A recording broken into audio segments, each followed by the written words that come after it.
Hi friends, I'm Chelsea Grayson coming to you once again from the Office of the CEO. This is my show where I can help you be more successful in your current career, and I can also help you successfully transition to a new career. And seeing as how this is the second to last episode in 2020, I wanted to get a little bit reflective for these last two episodes and think about the lessons that we learned in 2020 that we can carry forward productively into 2021, with a particular emphasis on leadership at whatever level you're at, whether you run your own company, whether you are in senior leadership at an organization, or even if you are just starting to have people report to you. I think the 5 thoughts that I'm going to bring to you today are going to be productively instructive in terms of how we can improve and also how we can manage 2021 a little bit better than the way that we managed 2020 when we had snowballs flying in our face and we were just sort of reacting to things that we hadn't predicted. So my first thought in terms of going into 2021 is to really focus on having more empathy for either your subordinates, so for the employees that work for you, whether directly or indirectly, or even having more empathy for your colleagues around you if you're not yet in management. Right? I mean, you have to remember that there is a ton of burnout that people are experiencing right now. And when they look at what 2021 has to hold, and it looks like it's going to be a lot more of the same, at least for the first half of 2021 until vaccinations really take a hold, sort of in the general population, it's going to be a lot more of people staying at home, working virtually, a lot more isolation, a lot more of trying to get used to this strange new world. And that when faced with that prospect that there's nothing particularly new on the horizon in the short-term future, people are going to start to experience even a little bit more burnout than they typically experience at this time of year. So let's have some empathy for the folks that work for us and for the folks around us and do what we can to try to help them manage that burnout. One really nice way to help folks is to help them establish boundaries. So if you see somebody who works for you or who works around you that hasn't been very successful at establishing boundaries, right? They're working dark to dark. They seem to always be available. What was their commute time is now a time that they've just piled on more work. They don't take a lunch. They are neglecting their family. They're constantly saying yes to things because they feel like they have to be on 24/7 in this new virtual workplace.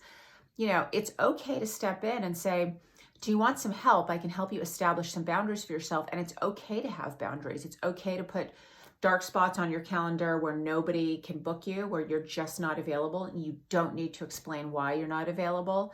It's okay to put those sorts of boundaries on your calendar and to say no to projects that aren't necessarily within your job description. And that even if you say yes to them, they're really not going to help you get ahead exponentially in a way that it benefits you more than it damages you on the burnout side of things. So step in and maybe suggest to somebody that you talk about helping them establish boundaries. They might really welcome that advice, right? And remember, yes, I always preach that you should always work harder than the next person, but there's a real difference between just working all the time just to work and show people versus working a lot and being very productive and turning out great product that'll actually have the right eyeballs on it from the decision makers in your career. You have to have a very discerning focus to make sure that your hard work is actually converting to advances in your career.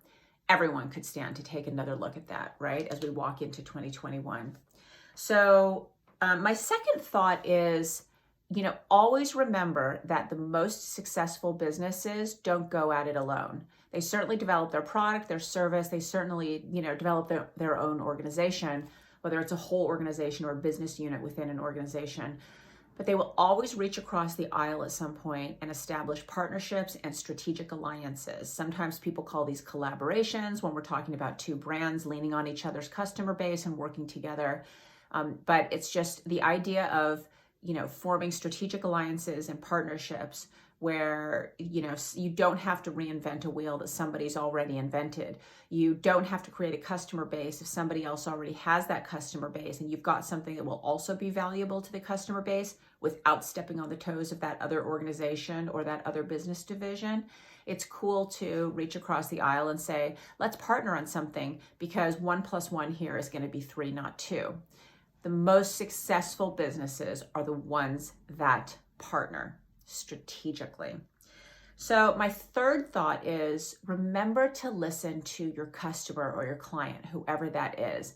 That might be a retail customer, that might be a client of your services, that actually might be somebody within your organization that you primarily do your work for. Remember to always touch base with them. Don't fill in the blanks for them in terms of what they want. Let them fill in the blanks for you so that you can focus much more on what it is that you can bring to them to make them more successful and them continue to give you repeat business, right? Let them fill in the blanks. You think you know what they want based on what they've wanted in the past. It's always worthwhile to reach out, touch base, get a sense for, do you still want that? Could it be improved?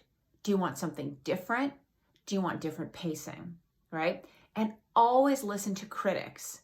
Yes, we talk about cancel culture, we talk about haters, and we talk about folks that truly aren't out there in our best interests. But there actually are some valid criticisms of all of our businesses. Not all of it is just hate for hate's sake, right? Try to flesh out when you can spot valid, constructive criticism.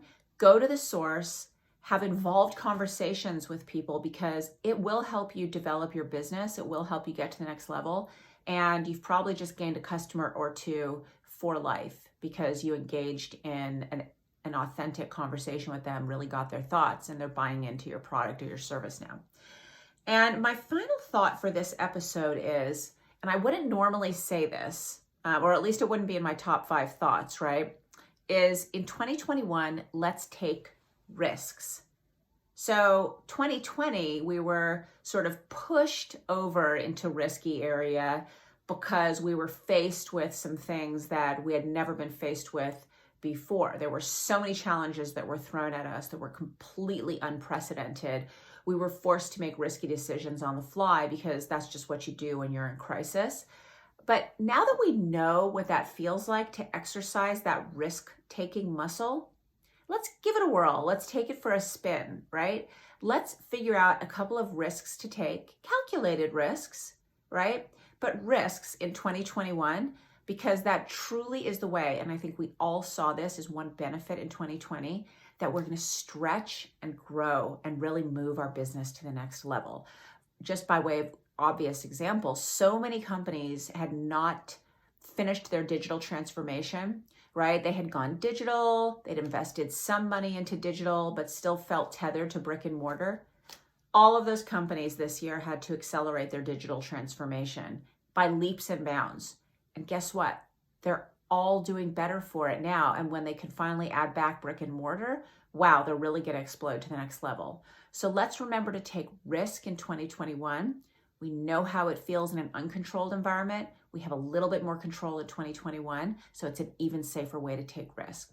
So I hope you enjoyed this episode. I'd love to hear your thoughts and your constructive criticism if you've got any. Be sure to subscribe to my YouTube channel so you don't miss out on future episodes. And I'll see you next time from the Office of the CEO.